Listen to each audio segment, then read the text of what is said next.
it is potentially his one and only year, like a one and done for Justin Fields with the Jets, his tenure here. Would that happen? Yeah, I think so. I think it feels that way now, Ryan. I get it's a big number to eat next year, but they can make a post June 1 and split it up. I just it's hard for me to envision him as the guy they want as the backup for whoever they draft. And I'm assuming they draft a quarterback just for a few reasons.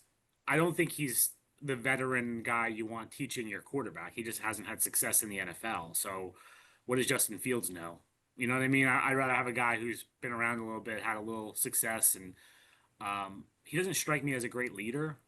Uh, I've covered a lot of quarterbacks getting Hmm. benched over 15 years, right? You guys can go through the numbers. I can't remember ever a guy getting benched and refusing to speak to reporters the day he was benched. And that might be a little thing to Oof. people and they might not care, but to me it's a tell that you're not really a leader. Like to me, you stand up, you answer the questions. We're never going to talk to him again after that if he doesn't play. Like we're going to leave him alone.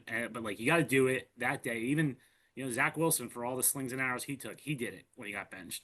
So that kind of stood out to me. And then the other thing is just his play style.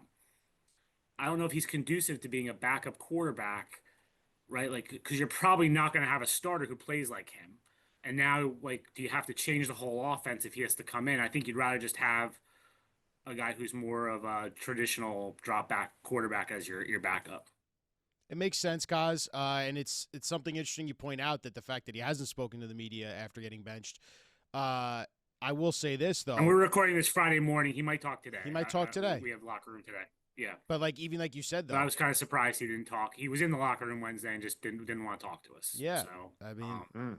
well that and then people might say, oh well, leave him alone. He got benched, but it's part of the job. yeah, It's part of the gig, it's also and you're getting a lot of money, and we're holding tape recorders, not guns. it's So been it's it's not that hard. no, I agree with you, Cos, but it's also been brewing. It's been brewing him to get a bench because of how Yeah. bad he's been this year. And ultimately, this is something we have to play Monday morning quarterback a little bit with. Like it's the move that the Jets made in the offseason to go for Justin Fields as their starting quarterback, giving him $40 million. I mean, how much critique does Glenn and Muji deserve for choosing this as their starting quarterback option in year one? Frank, you want to take that one? Yeah, I mean, listen, it was a bad move. Was it catastrophically bad? Is it a make or break It's the move? worst No, passing it's offense not. in the NFL. Yeah, but Ryan, what was the upside with anybody else, really? I mean, Better listen, than the worst quarterback performance in the NFL. Like, am I crazy right now? Like, this is what I'm saying, guys. Like, they chose Justin Fields, a guy who had led some of the worst passing offenses in the last yeah, couple of years. And now, when the same thing repeats for your team, you should have known it was coming. And for you to choose this as your option, it's negligent. And frankly, you deserve a lot of criticism for thinking you could fix the problem. So I have serious doubt in this leadership group to pick the right quarterback because they thought Justin Fields was the right option this year. He clearly was not the right quarterback option. You saw it in training camp. And it's I don't care, man. Like you were negligent this year and chose to go with that. yeah. You know what? You're right to a degree. I can meet you a little bit more on your side. I knew this guy stunk from day one. We spoke about it on this show. He was never somebody that they were going to put together an offense with those, weapons and that amateur staff on offense. It never made sense. My whole point back to you is my issue with what they did with the quarterback was not bringing a young kid behind him that could soak up what Tanner Engstrand was putting together. And then maybe we're having a real conversation about putting a rookie in, not a UDFA that has no right to be playing It's a good point. in their rookie It's a year. good point. That's the only place I'm coming from, Ryan. But you're right. It was a bad move. The money makes it look even worse. I didn't see any reason, and maybe you could touch on this, but was the market for Fields really that? I know Fields came here. He was told he was going to start. He had the confidence in Glenn, and Glenn had the confidence in him.